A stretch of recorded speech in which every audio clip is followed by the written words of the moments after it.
Hi, I'm John Alzheimer, a credit expert who contributes to creditcardinsider.com. Today's question is this: what's the best credit card to choose for international use? Good question. When choosing which cards to use when you travel internationally, I think there are three things that you should consider. Number one is, how many cards are you going to bring with you? In the US, if you're traveling and you have a card and you swipe it, and for some reason the card is declined, all you do is you pull out a second card or cash and pay the merchant, and you complete your transaction and you move on. When you're traveling abroad, that becomes more problematic. So I always suggest that you have at least two methods of payment if you're going to depend on credit cards. So two plastic methods of payment. Three is not a bad idea either. That way you have a primary card that you're going to be using and then a couple of backups in case for some reason the card that you're using no longer works. So the second thing that you have to be cognizant of, especially if you're traveling to Europe, is whether or not your card is even going to work. A lot of merchants in Europe do not take cards that have the magnetic stripe anymore. They've converted to what's referred to as chip and pin technology, which is essentially a microchip inside of the card that replaces the home of the information that's normally on the mag strip. So be sure that you do a little bit of research before you hop on the airplane and you determine whether or not the cards that you're going to be bringing are cards that are even going to work where you're going. Call your bank, call the credit card issuing bank, the bank with whom you do business, and ask them, hey look, here's where I'm headed.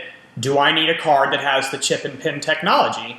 And if the answer is yes, then ask them to issue you one. And you're going to want to do this, I would suggest, several weeks in advance. Don't do this the night before you're leaving, or you may find yourself without a method of payment until you actually arrive at your destination. You have to have your credit card issuer actually ship you a card, which is not a terribly efficient or convenient thing to have to do. And then finally, the most important thing when choosing which is the best credit card to use for international travel is foreign transaction fees. A foreign transaction fee is essentially a fee that is charged for the ability to use your card in a foreign country. Think of it kind of like a currency conversion fee. And the fee is not negligible. It's usually between 1% to 3% of your transaction, which can become very expensive. It can add up quickly. Having said that, there are several credit cards that do not currently have foreign transaction fees. And the reason I say currently is because this seems to ebb and flow over time and it changes. So just because your card today has a foreign transaction fee doesn't mean that it's going to tomorrow, and vice versa. If you have a card right now that you know has no foreign transaction fees, you have no idea if that's actually going to be true in 6 months. And so, again, before you hop on the airplane, it's not a bad idea to call your credit card issuing bank and ask them, hey, look, I'm going to bring this card with me. Does it have a foreign transaction fee? If it does, what is the amount? 1%, 2%, 3%? And that'll help you kind of pick and choose which credit cards you want to have in your inventory when you hop on the airplane to do your international travel. Right now, here are an example of some cards that do not have foreign transaction fees.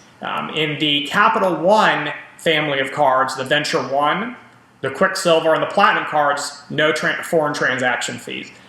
In the Chase family of cards, the Sapphire card, which is a very popular, heavily marketed card right now, no foreign transaction fee. American Express, the Gold Sky Miles, and Platinum cards, no foreign transaction fee. Citi, the Premier card, no foreign transaction fee. Marriott Rewards is another good one. The United Mileage Plus card also does not have a foreign transaction fee. Those are all very good choices, but again, you have to actually have those cards. If not, you're going to have to apply for one. Before you do that, you may already have a card that's got no foreign transaction fees, so the best first step anyways, is to call the bank and ask them, hey look, these are my cards. Do they have foreign transaction fees, yes or no? If you have any questions pertaining to credit or any other financial topics, please submit them to creditcardinsider.com. Thanks for watching. Have a great day.